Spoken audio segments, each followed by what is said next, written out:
Hello my beautiful friends and welcome back to our channel. My name is Beck. I'm a professional mindset coach with a background as a medical doctor. Most importantly, I am the founder of the group coaching program Dare Darling.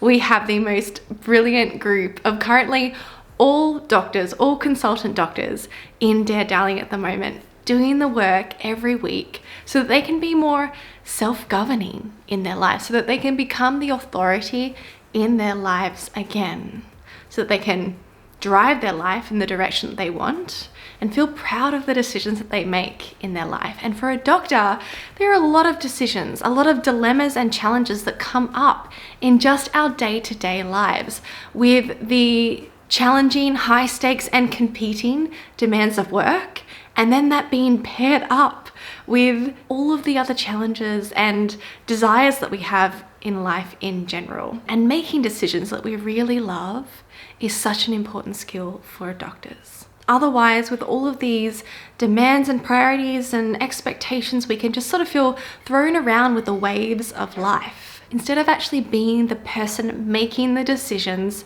about our direction. And this video today was indeed inspired by our brilliant current Dare Darling members. They're bringing up some extremely common challenges in a doctor's life, and I want to talk about one of them today, and that is the skill of being able to cut a patient off. Speaking in the context here of being in an interaction, an appointment, a consult with a patient, and you as the doctor needing to be the person who is directing the conversation and making sure that we run the agenda of the consult on time to serve the patient.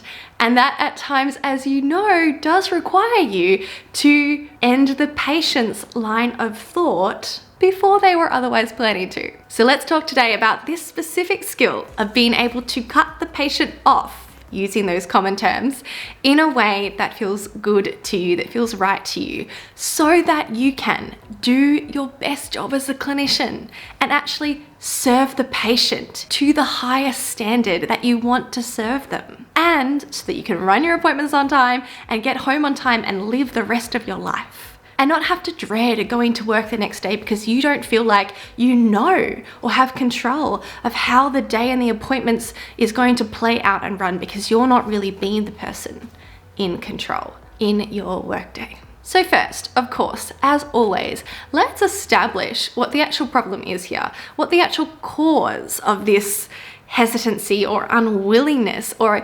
inability to cut off the patient is, so that we can actually create a management plan for you, a treatment that actually addresses the real problem here. Now, let me just start with saying, while this might look like a simple behavior, a simple action that you have to take to cut the patient off, I really don't like that term. We'll get to that in a minute.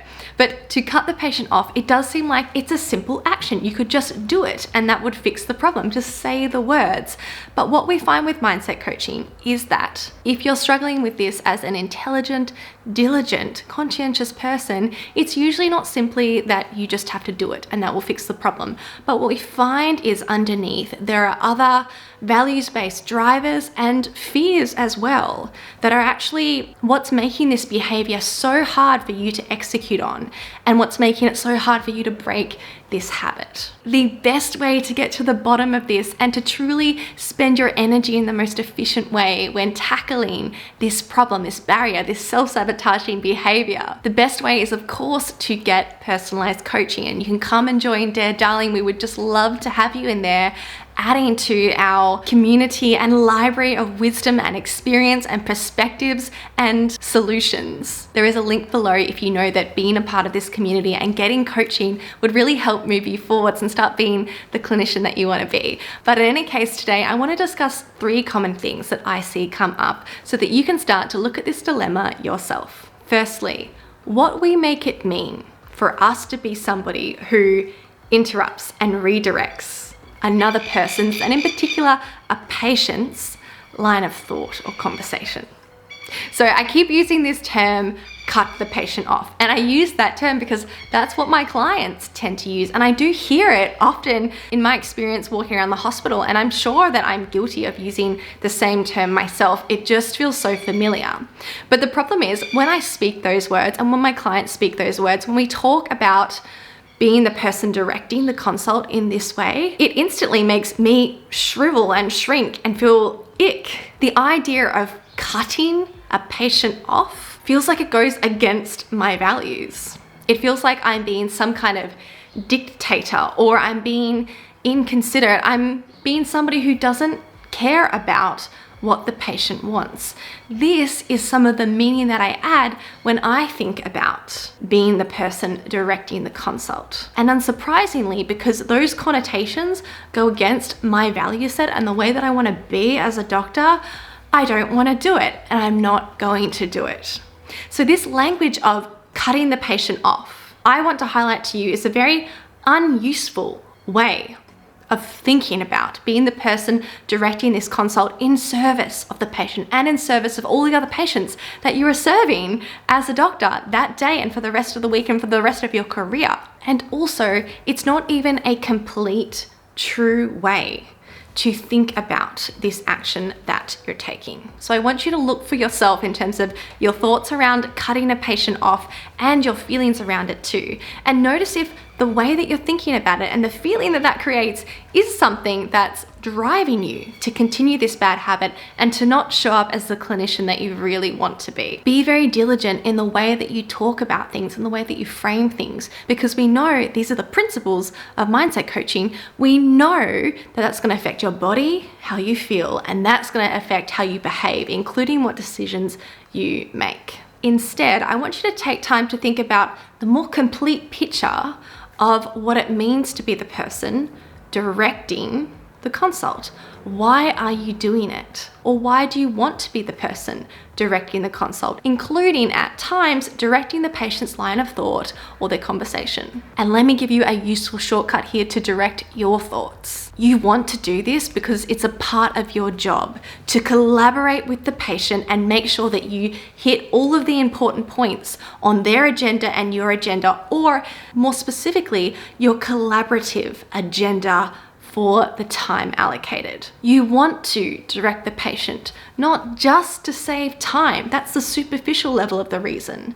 But you want to save time because you've got limited time and resources to help this patient, and you want to help the patient and the patient after that and after that and after that. And you want to get home on time so you can come back to work the next day and help more patients. And you want to not be continuously going overtime and working overtime so that you can continue to want to do your job for many more years to come and help even more patients. But we forget that when we're in a stressed state, or we're only thinking about the negatives or thinking about it just being cutting a patient off. Now, the second reason that doctors find it hard to be the person directing the conversation with their patients is because they get confused into thinking that their job or their greatest priority is to keep the patient happy, i.e. they fall into a people-pleasing trap.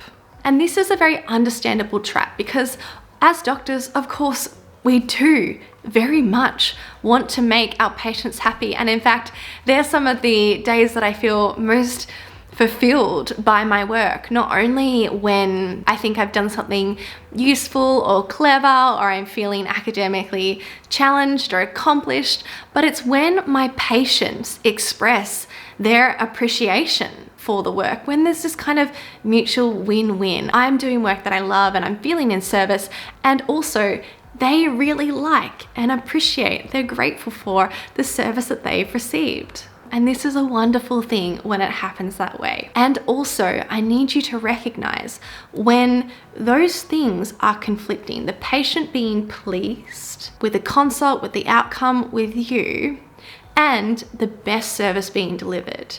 It is very possible, and it does not uncommonly happen, that the best service is delivered. You've done the best job for the patient, you've helped them the most, but their expectations have not been met.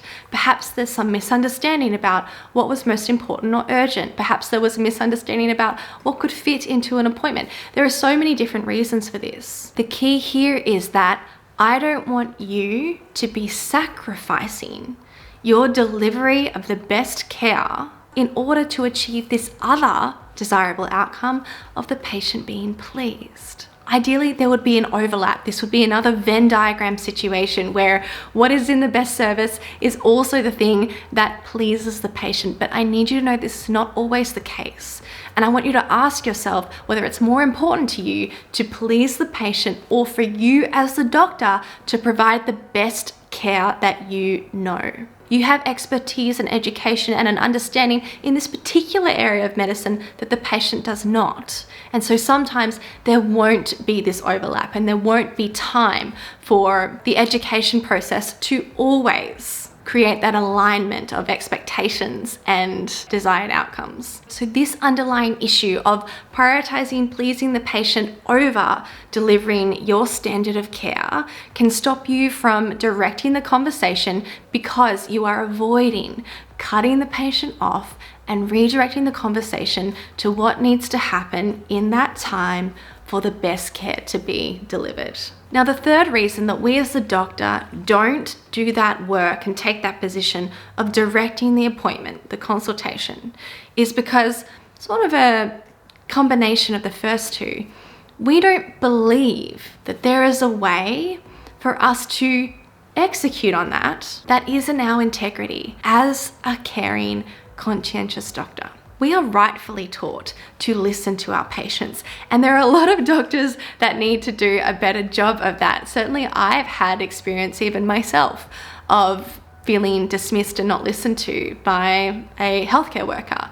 And I know many people who have had the same experience too. I hear it from patients and I hear it from other doctors seeing other doctors. It's a very common experience. But I also know that there is a way that you can do this from your integrity, i.e., while simultaneously respecting the patient, valuing their perspective, recognizing that they are a key part of setting the agenda for the session too, and in a way that doesn't make them feel like they're dismissed or disrespected or that you are willingly being rude towards them. When you believe it's mutually exclusive for you to be able to be the person directing the consultation and for you to also be that conscientious, caring doctor who has a respectful, trusting, connected relationship with your patients, then you're not even going to go looking for a way to be this person directing the conversation. And we can totally bust this idea, this false dichotomy with coaching. It is all about getting clear about what's important to you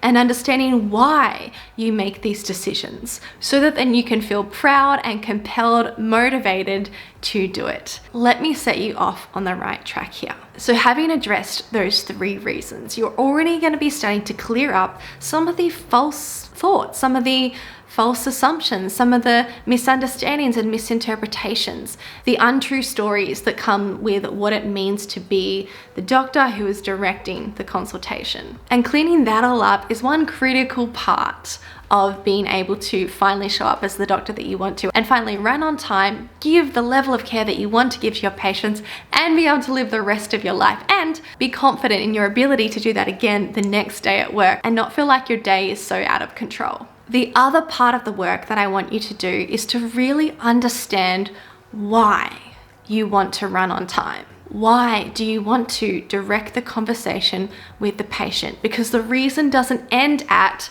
well, because it's important to run to time. Why is it important to run to time? Why is it important that you stick to the agenda that you set for the consultation collaboratively with the patient? Why is that important? Why is it important for the patient in front of you?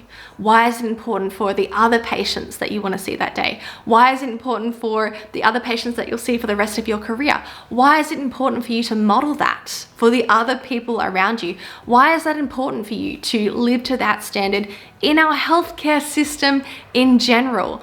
Why is it important to you in your personal life? How does it impact your loved ones, the people close to you? How does it impact what you do with the rest of your time in your day, your week, your month, your years?